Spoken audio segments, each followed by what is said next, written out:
Hello, friends.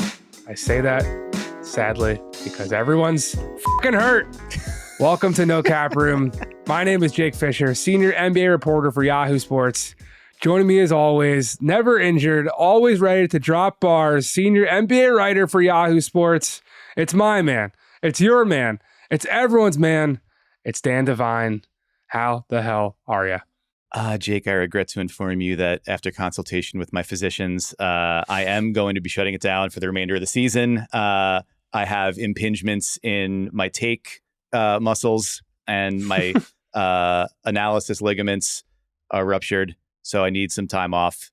How are your Twitter fingers doing, most importantly? I mean, they're fine. I can tweet even in a body cast. That's how it works for me. Have one of those sort of, I'll be able to talk to text. We can figure something out. But yeah, man, we were getting ready to do a show this morning and then some stuff started happening. So let us get to the talking about said stuff. Yeah, we are going to check in on a lot of the trades that happened at the trade deadline and kind of do a little bit of a hindsight 2020 / present day evaluation of the moves that did and didn't happen for several teams. But first, the news out of Minneapolis this morning is that Karl Anthony-Towns, the second Timberwolves All-Star on the season, is now out indefinitely with a torn meniscus, which fans of meniscuses injuries may recall is the same type. It's early. We don't know exactly the type of grade and all that type of stuff of what Cat is dealing with, but this is also, of course, the same injury. Generally, that has kept Joel Embiid out for the last however many weeks in Philadelphia. So Cat's getting second opinions and whatnot, but just first off the cuff, a pretty devastating, at least for now, blow to one of the best stories in the season, the young / kind of old / where are they in a timeline Minnesota Timberwolves, where a lot of the timeline stuff is really just through the lens of like, this team needs to win now. And they've been doing a damn good job of that for 4 months or whatever, like 5 months. Like they've already won more games than they did last season. They're heading into Thursday's games at 43-19. Tied for the best record in the West. This is the second best win percentage of any Wolves team ever. Best since the Garnett season where they went to the Western Conference Finals. And Cat has been a huge part of that. We're trying to sort of process this in real time as we're talking through it. But this was what the whole thing was supposed to be. When Tim Connelly got there and he swung the big deal for Rudy Gobert, the vision of this working was what has come to pass this year. If we are huge all the time, we're going to have a great defense. Cat is malleable enough and gifted enough offensively to keep the offense moving, even as a power forward. He gives us mismatch opportunities all over the place, and it creates more space for Ant, and we believe in Anthony Edwards can be like the primary initiator. You get Mike Conley to be the orchestrator, get it all together. Like, it has worked. This was the proof of concept. And Karl Anthony-Towns, after all that he's been through the last several years, the specific and monstrous ways in which COVID like hammered his family and impacted his personal life, the injuries he's gone through, the significant time that he's missed in each of the last couple of seasons, he was healthy, he was on the floor, he was playing huge minutes, and they were winning at a level that they have not throughout his entire career. And that's been like the whispers around Karl Towns for so long. Like, the numbers are always good, the production is whatever, but like, can you win with him? And he accepted the idea of, I'm going to go from being our centerpiece, like literal and figurative centerpiece, to I'm the number 2 option on offense and I'm playing power forward and having to like chase guys around. And he was doing it and earned an all-star berth for that. And like, so for this to happen, wrapping his arm around Anthony Edwards every second he could get to even further prove that they're best buds and there's no hard feelings at all about him losing his mantle and tossing this baton to some 21-year-old kid. Yeah, I mean, like, and you could understand it if he didn't feel that way. Like, I mean, it might have merited criticism if he didn't feel that way, but you would understand it. And he deserves credit for what he has done this season. And for this to be the way that the things break for them a month before the playoff, or a little over a month before the playoffs start, They are in a dogfight for the number one seed in the West and playoff positioning with the Thunder right there, the Nuggets right there. Like it's so tightly packed, and this is such a monster blow that has been in what has been a dream season for the Wolves. I mean, the glass half full, spin it forward take is, this is why you keep Naz Reid around. This is why you bring him back, even though you're spending so much money on your bigs with Rudy Gobert and Karl Towns. And to be clear, they definitely had interest from San Antonio, they being Naz Reid and XL Sports. I think the Cleveland Cavaliers were poking around there too. So he got wrapped up before free agency started. Remember, they kind of signed that extension before everything got going. I think that was with a lot of educated information, let's say, that there were going to be plenty of suitors for him because he's that good. Yeah, and he has proven that. He's been like, I don't know if he's going to what degree he would factor into a sixth man conversation, but he's been an extremely important part of that rotation all season long. And the numbers bear out his effectiveness in moments where they have not had Rudy Gobert, or have not had Karl Anthony-Towns rather. The starting lineup, so Mike Conley, Anthony Edwards in the backcourt, Jaden McDaniels on the wing, Rudy Gobert at center. When you put Naz Reid in for Karl Towns, that has still been, they've still outscored teams by 20 points per 100. Really limited minutes. It's been mostly driven by defense, which often factors in opponents' 3-point shooting going cold. But he's a guy he can provide some of that similar floor spacing, some of that similar playmaking, rim protection, and move his feet a little bit on the defensive end. You can at least theoretically stopgap that. The numbers have been dramatically worse with Kyle Anderson in at power forward, in part because you just do not get the shooting. You don't get you get the playmaking, but you don't get, teams will leave him alone and then clog the paint even further, which was already going to be a problem for an average at best Minnesota offense. But then there's the downstream effects of this. If Naz Reid's no longer your sixth man, if he's your starter, then where are you getting the juice off the bench? Are you going to need Monte Morris, who's been great for them as a playmaker? Are you going to need him to start hitting more shots? Is Nickeil Alexander-Walker going to need to do more shot creating? Like there's just more questions, more knock on how do you stagger with Ant and the reserves? Like there's a lot to figure out. And that, I would imagine in Minnesota, they're scrambling because this is some really, really bad news to get this close to the postseason. Especially being that the overall championship chances for this team that you were talking about, or I guess you weren't talking about the top, but what you were talking about at the top is in reflection of and respect to both Cat and Anthony Edwards' is just decision making and like winning play mentality late in games that has been a real bugaboo and a growing pain for both of those guys. And these playoffs were going to be not just an opportunity for Minnesota at large to move past those deficiencies, but for, I think, Cat in particular to maybe get that monkey off his back and have some type of redemption type playoff run when you close your eyes and think back to how he basically no-showed the play-in game the year that Pat Bev was dancing on the scores table and was in and out with foul trouble against Memphis, where the Wolves took that 2-1 series lead and really had multiple chances to beat the Grizzlies. And all that stuff led to Minnesota going out and pursuing a big man such as Rudy Gobert to help fortify the front court and raise the floor of what Minnesota could be with Cat and all his talents, but also his shortcomings as well. So on like a personal human level, not just this guy's going to have to deal with rehab and whatever now, I do hope that Cat has the chance to come back and prove that, because it was going to be a major storyline of these playoffs, not just for the Wolves franchise at large and how all the cap gymnastics and decisions they're going to have to make moving forward.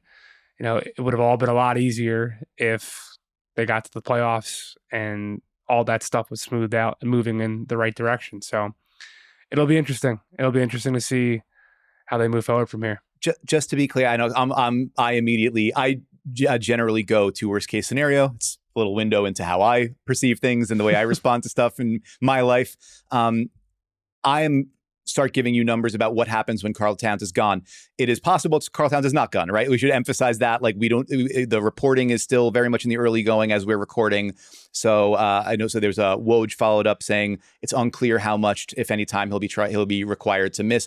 The framing of meniscus injury as opposed to immediately jumping to tear. It's unclear. So there's still a lot to be figured out in terms of severity and timetable and whatever. It's just, so it is possible. I mean, I hope that the result of this is that I just said several minutes of things that don't matter, because it turns out that Karl Towns will be able to get back on the court in meaningful moments and play like we've seen him play.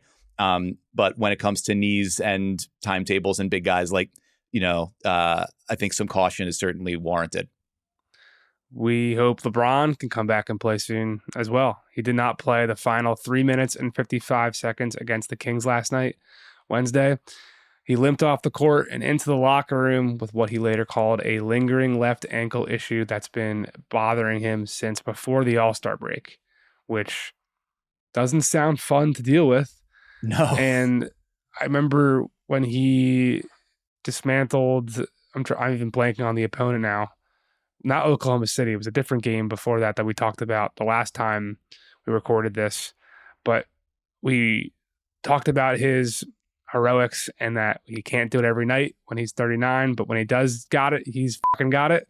And someone replied to that saying, he still has it, blah, blah, blah, blah, blah. No, this is what we were talking. Like, there's too many nicks and bruises that have been, it's not a detriment to LeBron. This is just, I mean, Dan, you know how it is to feel 40. It's not easy out here in these streets. That's right. I mean, I have just like my shoulder hurts just like for nothing. Like I wake up and I'm like, whoops. And it's no good. And I did not play, 38 minutes of high level NBA basketball. Shockingly, I think that'll surprise a lot of people that I rarely play 38 minutes of high level NBA basketball, especially with my level of explosive athleticism.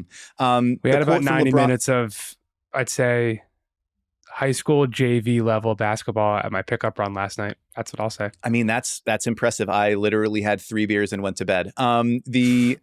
But only after I did some work.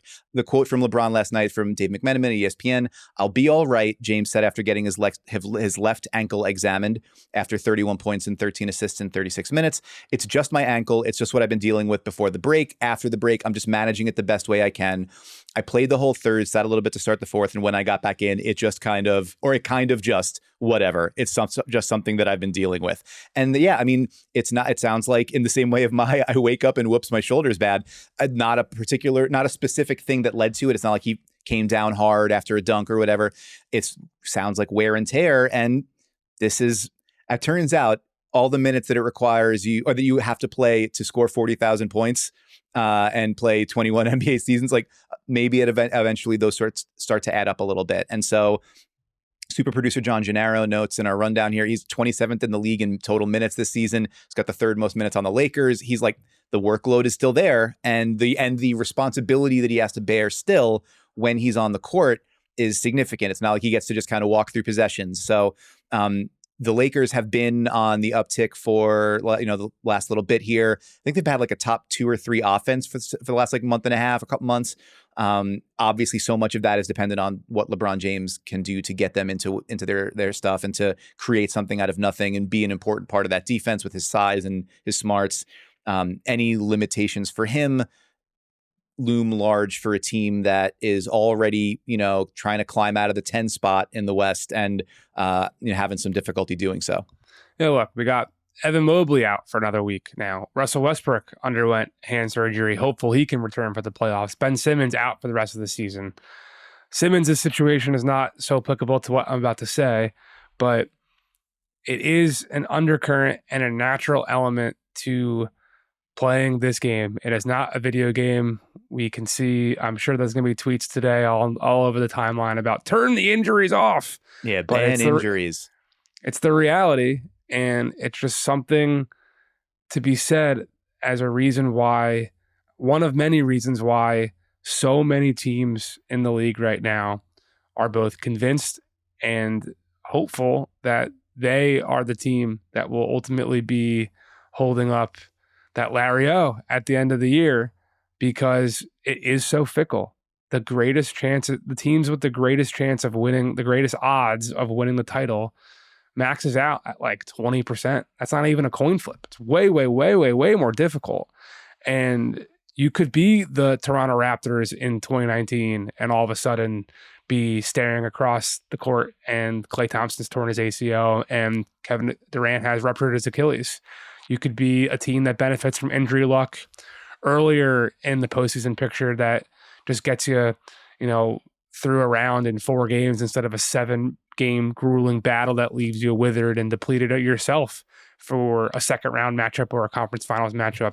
So I think that is just, that's not to say teams are rooting for players to get hurt, but this is a clear example to me of why so many teams back at the trade deadline were holding their chips and thinking that they have chances to win as opposed to selling. If, their fan base and people like you and me were suggesting that they do the opposite, because you just never know. You really never know. And it underscores the degree to which all this is a war of attrition, right? As wherever side you come down on in terms of the 82 game schedule or the way it is adjudicated and like adding in more in-season tournaments or play-in things or, how they try to navigate travel and mitigate the effects of it, all that kind of stuff. Any season that starts in October and ends in June is going to be about how you survive the marathon. And the Wolves were one of the healthiest teams in the league before today. And they've been laid low.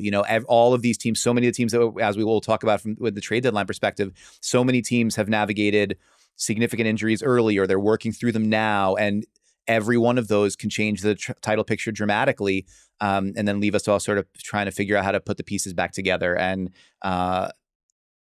you want to be playing every coach says you want to be playing your best basketball when you get to mid-April. You also need to have as many bodies as possible on hand, because so often the difference between who advances and who doesn't can come down to who's on the court. It seems like the Clippers have had the biggest struggles with their lack of lineup consistencies. I mean, Cleveland is still chugging away, third in the East. That, Dean Wade moment on Tuesday night. I was working on my Buddy Hield story in the media room. I'll be honest, I didn't really watch the Nets Sixers game I was at because I was head down in the laptop working for the man. And then our buddy James Herbert from CBS Sports tapped me on the shoulder and was like, "Hey, did you see? Did you hear?" I was like, "What?" He said, "Dean Wade morphed into the best player in the world and beat the Celtics, outscored them in the playoffs in the fourth quarter." So I mean, that's kind of also part of all this stuff. Like, I thought about this. I slacked you guys on late Tuesday night when I got home, and when I finished writing and saw that Denver Phoenix was going down to the wire, I tuned into the fourth quarter. Like, part of why you spend all your draft capital on Kevin Durant and then on Bradley Beal is when Devin Booker's hurt. You still have Kevin Durant and Bradley Beal. Part of why the Cavs went out and got Donovan Mitchell when they already had 3 all-star caliber players is that when 2 of them go down, like we saw earlier in the year when Garland and Mobley were out and Donovan and J.A. kind of recreated Donovan and Rudy in Utah, and the Cavs just kept on humming, winning game after game after game. If you got a big 4 and you lose 2, you're still pretty well positioned. So I think the Clippers, they've been 6-6 over the last stretch with the number 20 offense in the league, number 25 transition defense. They needed a late 17-4 run on Wednesday to squeak past the Rockets, which hurt the momentum of the next story I'm working on, which will be coming out today regardless. Shout out Alpi Sengun, who, if you haven't been watching too much of Houston this year, truly a delightful player and really a delightful conversation as well. So I look forward to that story coming out. But is there any team, Dan, that I don't think the Nets really factor in here, although we wish Ben Simmons a speedy recovery and hope to see him on a basketball court again soon, as we've been saying for the last 3 years. Is there any other takeaways here before we get to our ad break? Oh, just with Simmons, I think it's worth, before I don't want to talk very much about Ben Simmons, not for any there's no valence to that. It's just like there's not much to say. The Nets statement on it says that Simmons, along with his representatives and Nets medical personnel, are in discussions with numerous experts to determine a course of action that will provide him the best opportunity for long-term sustainable health. And this is about the nerve impingement in his lower back. His agent, Bernie Lee, had recently told, I think it was Ian Begley at SNY, like the nerve issue that he's dealing with. It's like the stuff that he's been dealing with all year. And the agent took the blame, says like, we're trying to find non-surgical options, and this is where my responsibility lies, and I'm the one to blame. Like, it's just a minefield. Backs and nerves are, that is a tricky set of circumstances to try to figure out. And the fact that they're saying long-term sustainable health as opposed to like quickest way to get back on the court just seems notable to me. As far as the broader injury picture here, like, yeah, I mean, the Clippers have their, with the exception of Westbrook, who hadn't really been playing all that well for the last like 15, 20 games. They've got their main guys. It's just about like, can you rediscover the rhythm that you had when they were, running roughshod over the league for 2 months. The Wolves had been in a pretty good rhythm, but they were struggling with late game consistency and on the offensive end. How much does that get reoriented without Towns? The Thunder have kind of just been consistently strong all season long.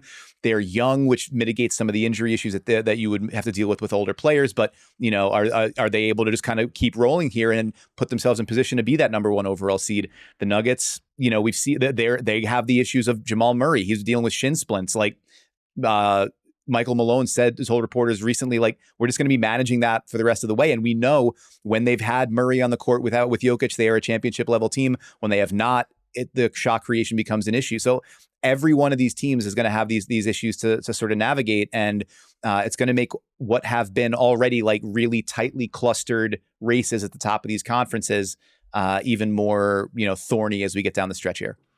I had shin splints my sophomore year of high school, I think, and not fun.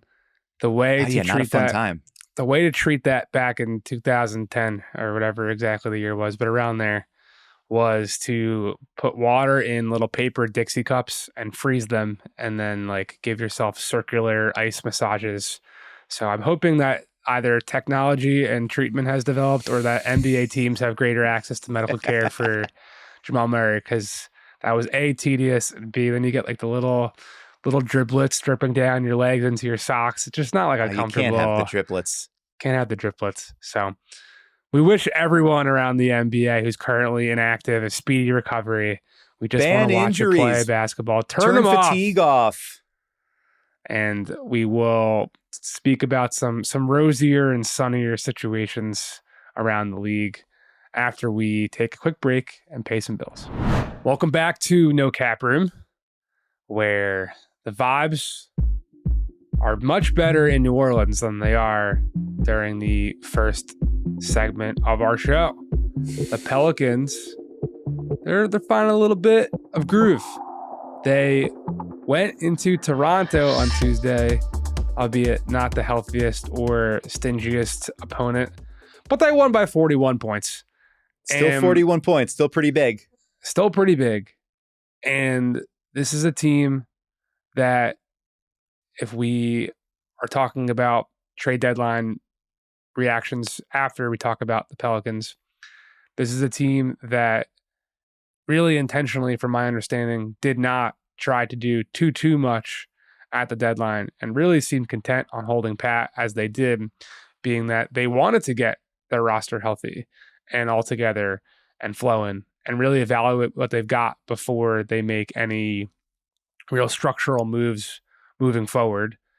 And it has seemingly been beneficial to do that. They are, I'd say, as well positioned as anyone in that muck below the top 4 to be out of the play-in picture, out of the TM play-in push. And before we get further into New Orleans, I just want to give a quick stopover to the Raptors, because I saw there was some reaction when the Kelly Olynyk contract got reported.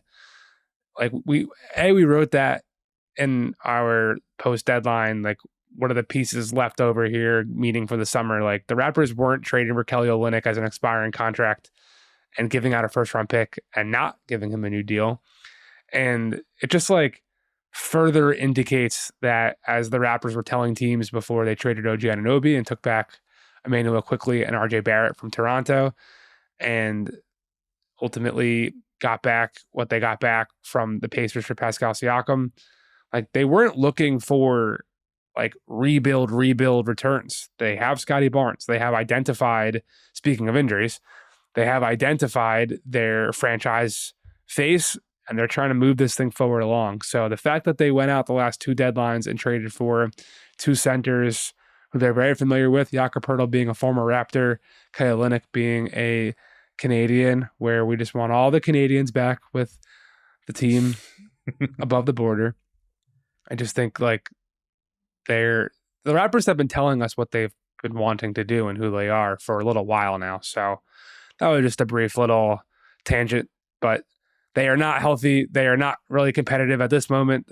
And the Pelicans took advantage of that, where a lot of teams, I think, might have played down to the competition, might not have had Trey Murphy go off for whatever it was, 10 threes and 30 minutes of action.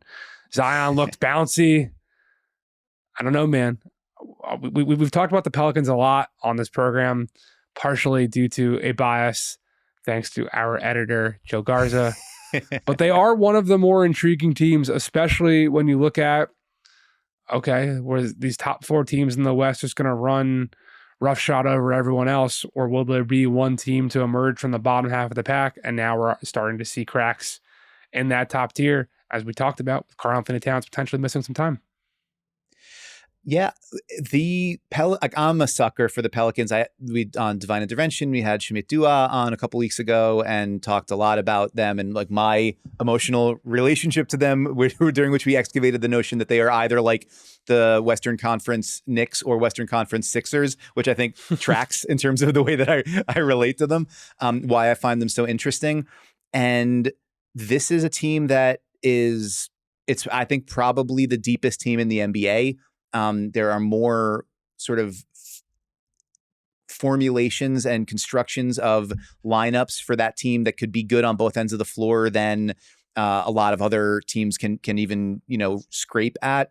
The level we've seen Zion perform at before, where, all NBA, like game breaking 28, 29 point a game player, that hasn't been the guy he's been this season, but he has gotten better as the season's gone along. Also, we're talking about health being such an important indicator. Like Zion has played a lot this season. He has not had significant injuries. He's not been out of the lineup.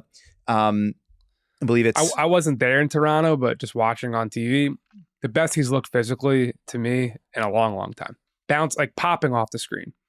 Yeah, and the folks that cover the Pelicans have noted that like he's getting closer physically to where he had been previous to the injuries, and while also playing within the construct of the offense that they want to run, they're leaning more into him handling the ball and finding more ways to increase the number of perimeter shots that Brandon Ingram or CJ McCollum take. Like CJ McCollum has basically completely changed his shot profile to be more of a spot up shooter, an off ball guy, a second side action creator, as opposed to somebody handling all the time.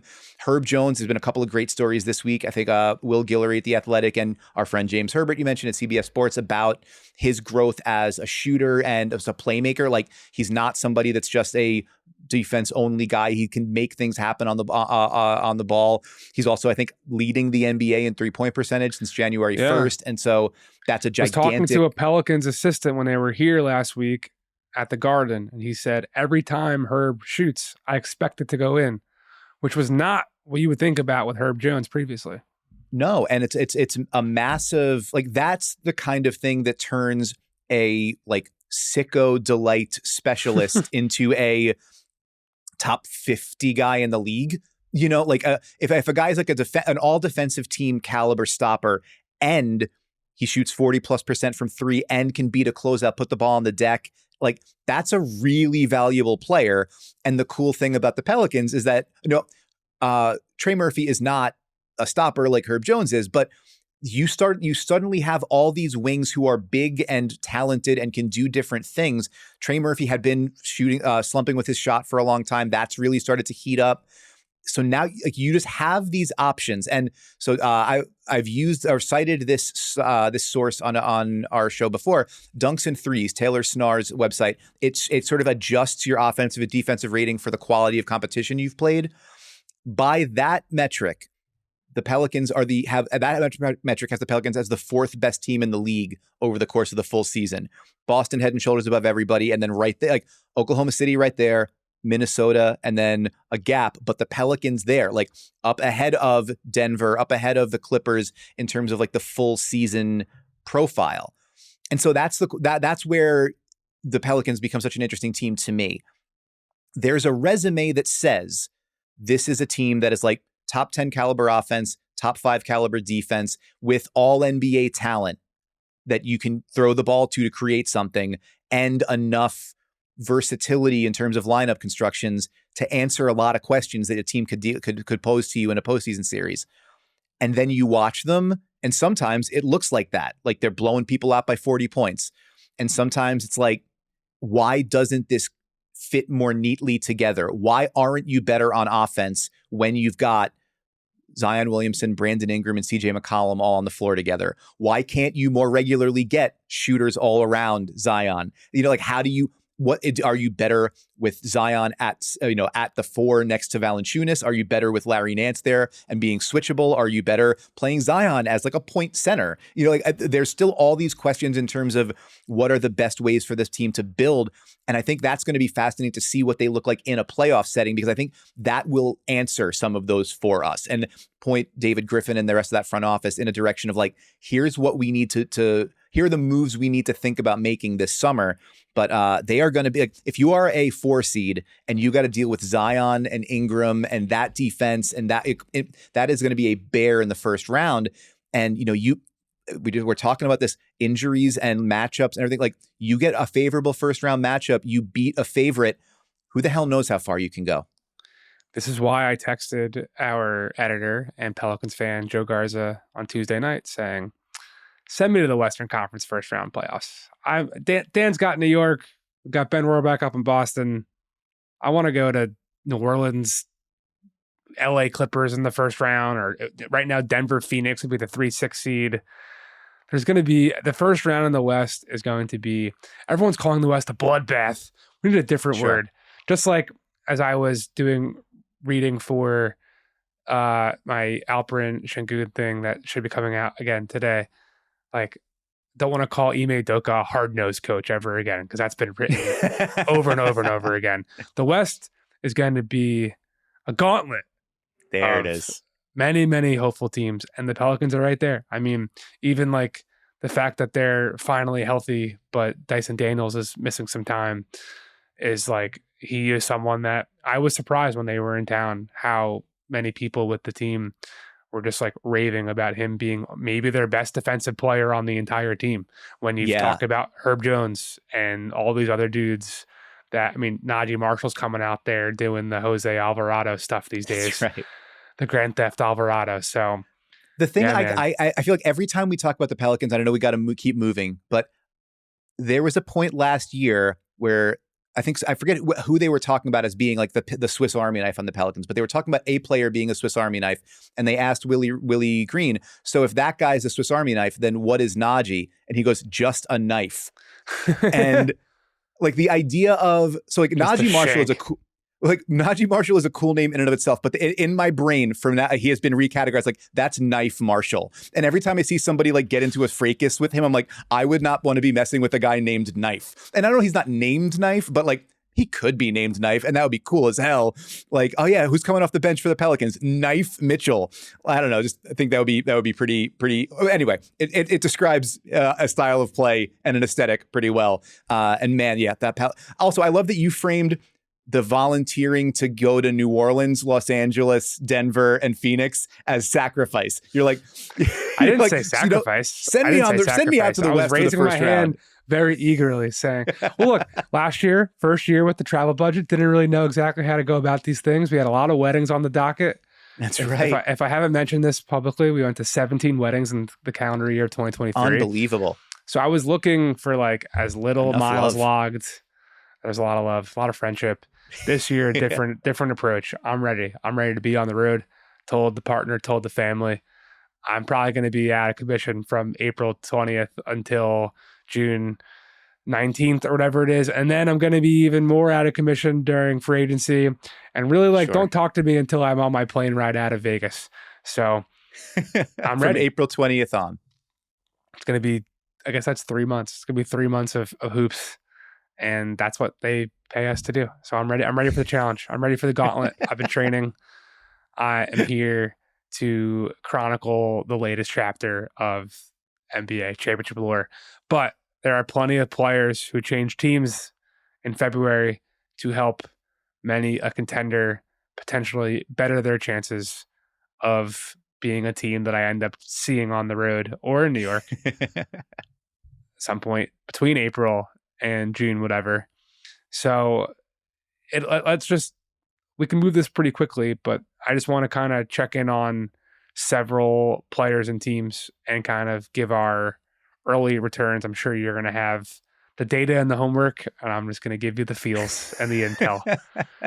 So first, Phoenix, they, of course, as was pretty widely reported, had Miles Bridges in Charlotte as their primary target, but the Hornets held on to him. By all accounts, they plan to try to re-sign him this summer, whether that is to keep his value and have him on a longer-term contract that could, in theory, create more trade value, or they just want to keep him as a piece next to Brandon Miller, LaMelo Ball, Mark Williams under this new Jeff Peterson regime.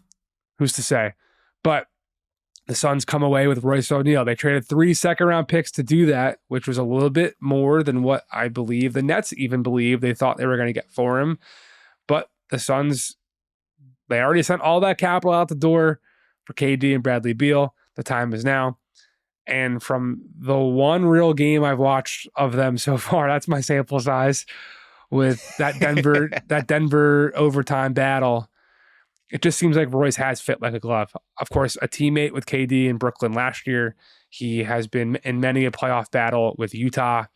And as we wrote about before the deadline, and talked about in my Kevin Durant defense piece that we discussed last week, the Suns were really looking for this type of dude, a 6'6", 6'8" type of guy who could be another small ball front court piece, but also guard down. I mean, in crunch time, he was matching up with Nikola Jokic a little bit in that Denver game. Obviously would like the threes to be falling a little bit more, as you would like for anybody to, but sure. I think the concept has been as good as the theory so far.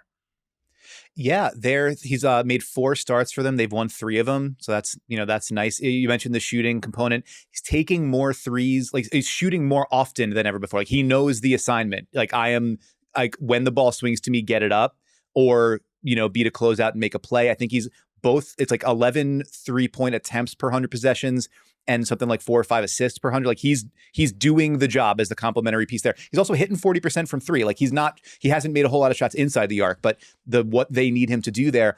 And then, as you mentioned, like, can you give us some more defensive versatility? You look at his matchups since he's gotten there, and it's like Luka, Cade Cunningham spent like most of his time against Houston on Şengün.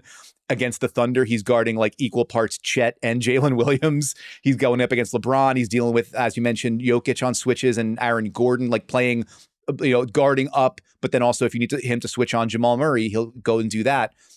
And he's not going to lock those guys up, but he just gives you a fighting chance on those possessions.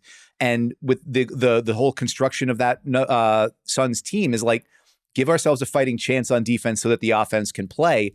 And they've outscored, from cleaning the glass, which strips out garbage time, they've outscored opponents by almost 11 points per 100 possessions with him on the floor since the deadline. So that's, it is about as good as you can ask for a non-star addition, especially as we'll talk about through some of these the moves that have gone. Like, this has been one of the rosier outcomes from a deadline move, and it's put the Suns in position where, if they get their main guys on the floor, now they have another weapon to sort of play off of the attention that those guys generate. A big star move, probably the biggest star move, was Indiana acquiring Pascal Siakam. And now the Pacers have not charged up the Eastern Conference standings since that acquisition. Tyrese Halliburton has been in and out of the lineup with injury all season long, so that's been a major part of it. And I do think from talking to Pacers people over the last couple of weeks that like they were really just hoping that this second stretch of the season would be time for those two guys to meld together. So lack of opportunity has certainly prevented that. But you look at what happened in Dallas on Tuesday night, where they just detonated the Mavericks. It was like a 7-point game, I think, with like 9 minutes to go in the third. And just by the 5-minute mark, it was a double-digit no contest. And the Pacers clearly have like the juice. To me, the pieces make perfect sense. You can get Pascal going in short roll stuff that isn't really a short roll because Tyrese stretches defenses out. Like he can pull from 30. So a lot of that high screen stuff happens from well beyond the arc, like a lot of teams these days, as we've got so many guys shooting step backs from damn near half court. But yeah, I am personally giving this an incomplete grade, being that I mean, if you take Buddy Hield's word for it from my conversation with him on Tuesday night, like the Pacers still kind of feel like a team that's taking like one step into the deep end as opposed to diving headfirst into like we are a playoff threat, where like the vibes around the in-season tournament run and Rick Carlisle at the podium was saying like, yeah, when we have Tyrese Halliburton, we believe that we are on a championship trajectory, but just doesn't seem like that's the case this season. And they're still in more of like we would just take a very fun first playoff berth, sir, and we will take that very happily. Well, I think the part of it, Hield is a really interesting name to mention there because we're going to get to that. Was a tease. Yeah. In terms of like, so there's what he has brought to Philadelphia and what the hope is for him there.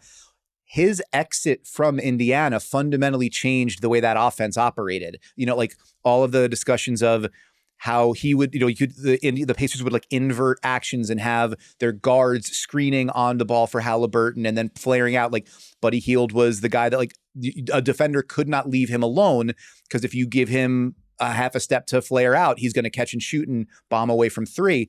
And so the numbers on that are really interesting. And small sample size, we're not dealing with a ton of minutes just yet, but when Halliburton and Pascal Siakam are on the floor together, the Pacers are getting outscored so far, which is obviously not what you're looking for. Their minutes without Hield, they're a minus 7.2 points per 100, and their offense would rank 24th in the whole league for the season. Like the way he organized or created space in that offense, opened things up for Halliburton, presented more of those mismatch opportunities for Siakam as a screener for him as well. They still haven't really figured out how to replicate that in the absence of Hield.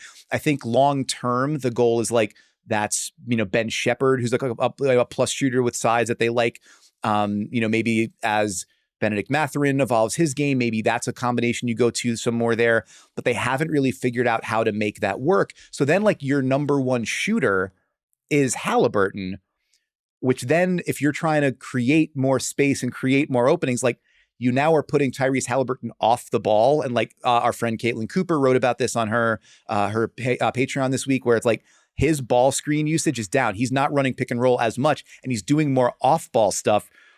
But the whole thing of like what made the Pacers so special offensively is Halliburton on the ball, spread shooting around him, making all these decisions, and it was like making defenses wrong no matter what choices they make. And so they're still figuring out how to make that work. Like Doug McDermott, they hoped would give them some of that movement shooting, hasn't played a ton, hasn't been very effective when he has been there. Shepherd in and out of the lineup, also still a rookie, still figuring things out. Like this is going to be a work in progress for them. But as you mentioned, that Dallas, it was a reminder of this is what that offense can look like. And that's what would make them a very dangerous underdog against pretty much any team that they would face in the first round, especially considering Siakam, while the overall offense hasn't been great, like they have not, his impact has not been felt as strongly as they'd hope. His individual production has been like usage down a little bit, efficiency up, still around like 21, 7, and 5. Like he's still that guy. If they can sort of just figure out how to get the other pieces moving in the right directions and create some of the more opportunities for Halliburton to do what he'd been doing, that can be a scary team to face in the first round. Let's just go right to Philly, where Buddy Hield has been Buddy Hield, to your point. Shooting 42% from three last I checked. I didn't check after the Memphis game last night. But going into Memphis' surprising victory that left all my friends in the Philly group chat demoralized. I texted someone with the Grizzlies saying, "You have just turned the entire Sixers fan base against Tobias Harris. How dare you?" But like that was happening before that game. That was happening. Yes. In watching Buddy clips and taking an eye to him for that story, I am so intrigued by seeing him do all that stuff that you were just talking about in Indiana once Joel Embiid comes back. And I would think they'll try to reprise some of the DHO stuff that they did with JJ Redick, our friend JJ Redick, Dan Devine's friend JJ Redick, over and over and over again throughout his tenure there. Obviously different coaching staff. Obviously Joel Embiid has blossomed into far more of an offensive monster and arguably the greatest scorer in the game since then. But that's why they traded for him. They traded for Buddy with the expectation that Joel Embiid is going to be back, that even though he is on an expiring contract, he being healed, the Sixers have this mountain of cap space. They're going to have more cap space than any contending team in all the land. And they should be able to re-sign him with ease if they would like to, or replace him with another shooter archetype if they so choose. But seems like he's really motivated by this situation. Seems like he really wanted to get out of Indiana, not with any like real shade to the people there, because he did say how much he enjoyed being around that young group, and him and Tyrese, while they definitely butted heads like brothers have over the years back in Sacramento and in Indiana, they had played together more than anyone of Tyrese's career. They were like the number one assist to scoring tandem last season, and they were definitely up there at the beginning of this season come the Vegas title run that they went on. So campaign, I feel like, has been basically fine as what you'd expect for your like one of three backup point guards now that they have there. But I think largely like the Sixers trade deadline was about Buddy Hield, was about recouping the second round picks they sent out to get Buddy Hield. That was part of the campaign Patrick Beverley deal. And it really also is an incomplete so far until we get the Sixers healthy, like everyone else healthy, because Tyrese Maxey had a like very bizarre concussion situation where he was at morning shoot around on Tuesday in Brooklyn and then determined he was concussed and like couldn't play later that night. So we wish him a speedy recovery. We want to see Joel Embiid back soon as well, so we can see Buddy Hield run boomerang cuts off of his screens and fly into wide open 3-pointers.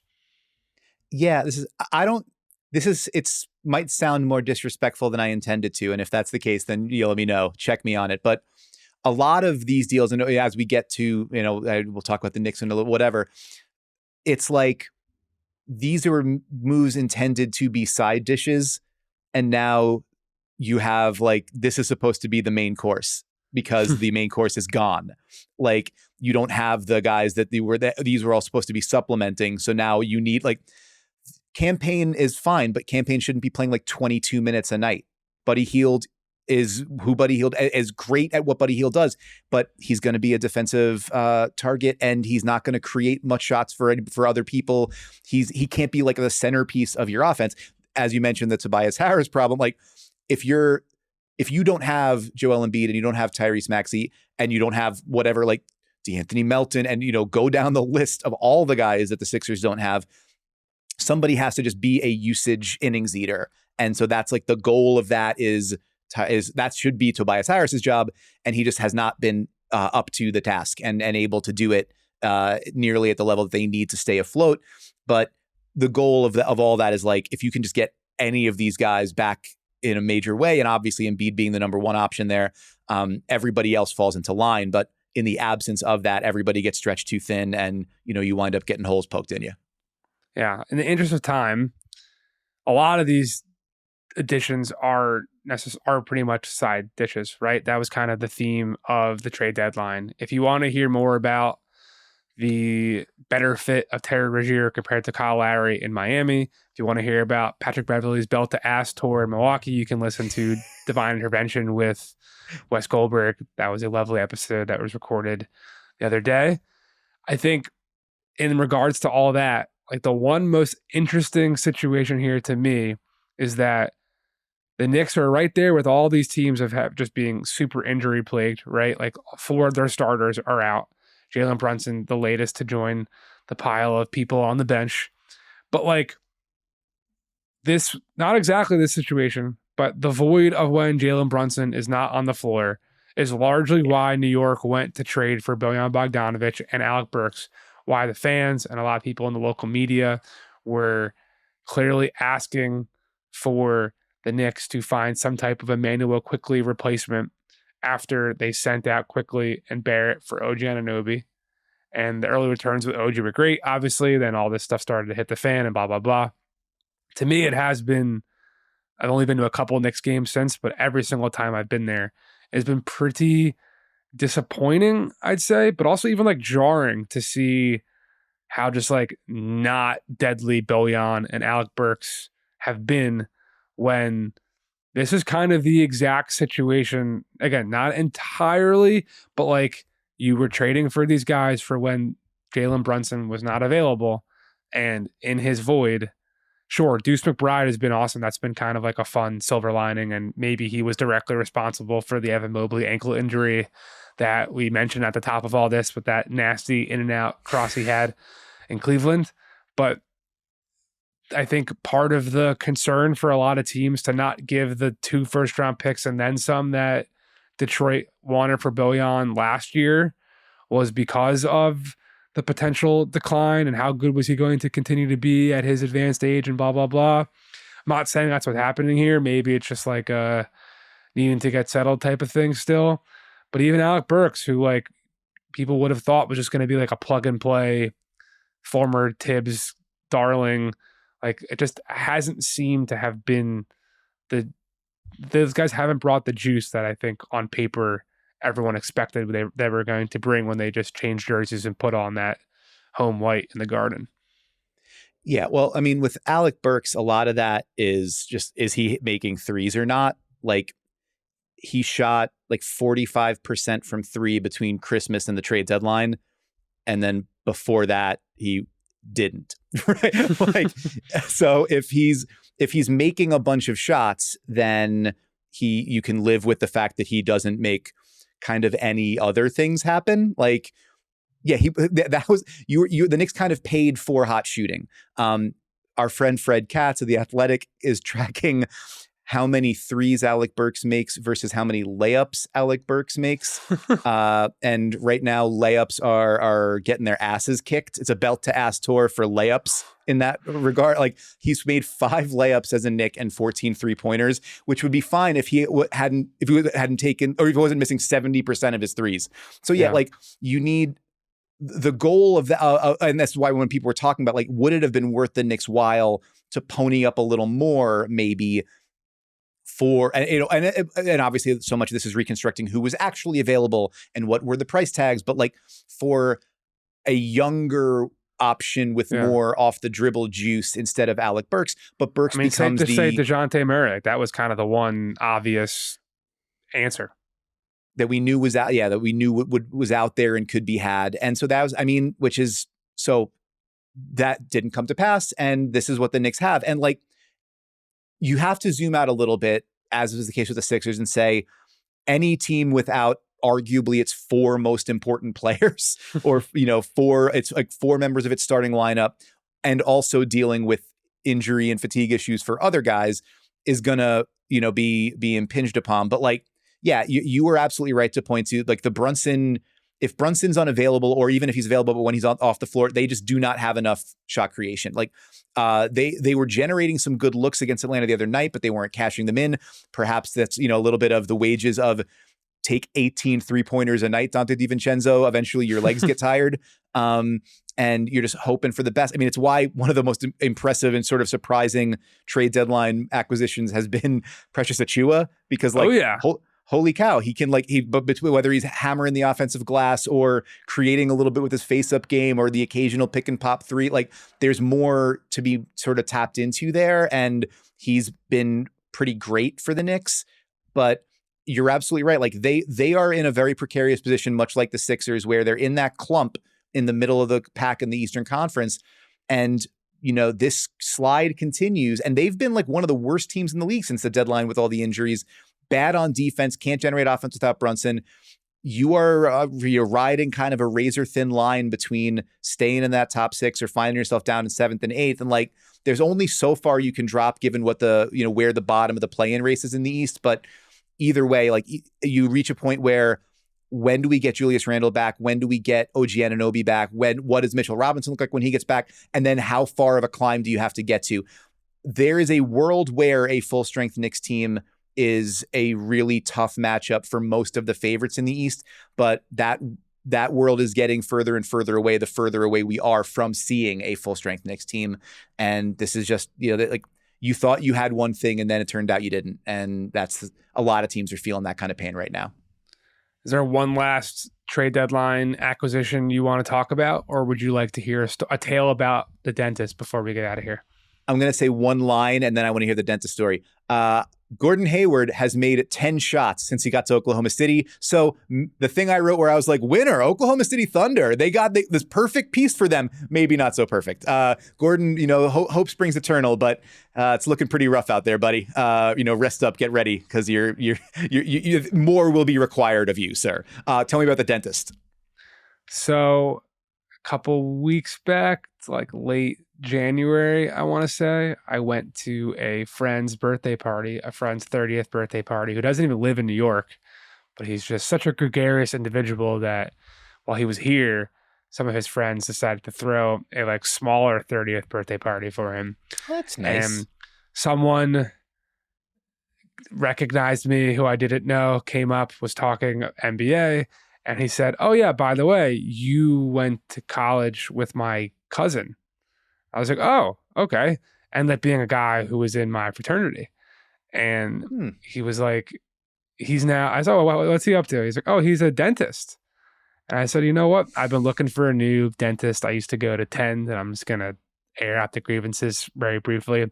If you've heard of Tend, they're a New York-based dentistry that roped in a lot of people with some like Netflix partnership and discount codes and whatnot. They're bullshit.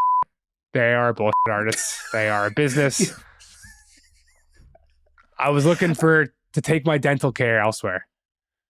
And here are we sure we shouldn't? I mean, I don't want to be closing off potential ad revenue here, Jake. Should we be talking shit about this dentistry business? I would only be sponsor or in agreement with putting sponsors that I believe in. So don't think we're going to have anyone here. You're in the market for a new dentist. So it just seemed like one of those things where the stars aligned. I was like, great, I'm going to reach out to this guy. My frat brother. And say, put your hands in my mouth. Jesus Christ. I was going to make another joke, but never mind. So, flash forward. Good. We crushed that one. Let's move on. We crushed that one. I go to the 20th floor of some building on Madison Avenue on Monday. And it's definitely like a swankier, like there's certain, if you haven't had the pleasure of living in New York City, there are certain old New York Midtown Manhattan buildings that just like scream of old money, and this was one of them. It had all the Gothic details and the crown molding and blah blah blah. To go up and get crown molding in your mouth, ding ding ding, and then my buddy tells me that this is like his mentor's office that he kindly offers like to him every Monday at one room, because most of the week he's working for old like Medicare patients and really helping out the people who are really needing the dental care and not necessarily Joe Schmoes like me. So I was like, "Oh, what does your mentor do?" He says, "Oh, he really, really specializes in like if rich people come in here and say, 'Give me a perfect smile,' we can do it all. We can break it all down. We can straighten it up, and we can give you the best veneers possible where they look like real teeth even though they're fake." I was like, huh, that's interesting. He goes, yeah, his claim to fame is this is the guy who did Walt Frazier's veneers. And I was like, oh, what a great ad campaign, being that those veneers are on MSG Network and on billboards all across the city. Sure. Everyone loves Clyde. So that started my week. Then my mother, who famously announced to me that she was attracted to Jaime Jaquez after we said on this podcast that I kind of look like him. Who among us can forget, even with therapy? Along the lines of Miami, she proceeds to tell me the very next day that in some random golf tournament thing she's doing down there in her snowbirding retirement life, she got paired up with the dentist who is the contractor for the Miami Heat. So there's a lot of NBA dentistry coming around. Oh my God. And the one thing I gleaned from that is that LeBron, according to my sources, refused to see this guy. He wanted his own dentist back in the day. The Miami Heat dentist was not good enough for LeBron's megawatt smile, and therefore he is not good enough for me either. That's my tale. And that's all we've got for you today. I don't know how to respond to that outside of just saying, like, if this results in you getting veneers, like some kind of like on the arm experiential journalism, I got Walt Frazier's veneers and here's live to tell about it. It's going to be hard for me to look at you the same way. Literally, I will be looking at you differently. But these